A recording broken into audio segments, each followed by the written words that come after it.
నాడు చెయ్యవలసిన పని ఏమిటంటే అది అక్షయ తృతీయ. మనిషికి ఏ జన్మలో ఉన్నా కావలసింది ఏముందండి? అన్నిటికన్నా ప్రధానం ఏది అంటే కట్టుకోవడానికి ఓ మంచి బట్ట ఉండాలి, కడుపు నిండా తినడానికి అన్నం దొరకాలి, దాహం వేసినప్పుడు శుద్ధమైన నీరు దొరకాలి.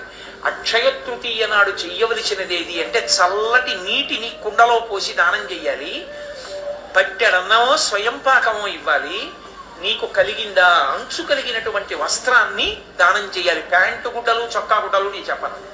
అంచు లేని బట్ట దానము చెయ్యరాదు, అవతల వారికి ఆయుర్దాయం క్షయం అవ్వాలని కోరుకున్నట్టు. అంచు కలిగిన బట్ట పెడితే వారు 10 కాలాలు బ్రతకాలి అని కోరుకున్నాడు. అందుకే అంచు లేని బట్ట ఇయ్యరాదు. పెళ్లి కొడుకు ఇస్తున్నాం కదండి అంటే నీకు ధర్మం తెలియక ఇస్తున్నాం, వాడికి అంతకన్నా ధర్మం తెలియదు, అడుక్కు తిని వాడు కూర్చుంటాడు. నాకు 1 కోటి ఇస్తావా, 2 జతలు ఇస్తావా, 3 జతలు ఇస్తావా, కర్మ కాలిపోయిందా, మీ నాన్న కుట్టించలేడా?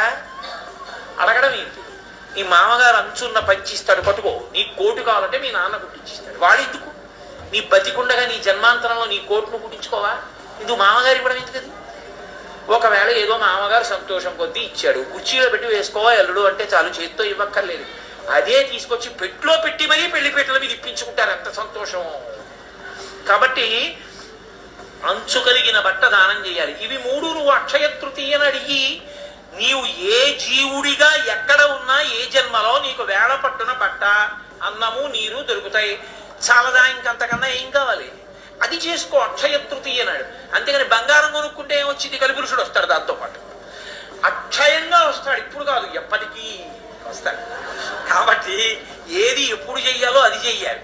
అంతేగాని అక్షయ తృతీయ ఆఫర్లోని బోర్డులు పెట్టనవ్వకూడదు, మనం వెర్రెక్కి వెంట పడనవ్వకూడదు. శాస్త్రం ఏది చెప్పిందో అది చెయ్యాలి. తస్మాత్ శాస్త్రం ప్రమాణంతే కార్యాకార్య వ్యవస్థితో. శాస్త్రము ప్రమాణము తప్ప బుద్ధికి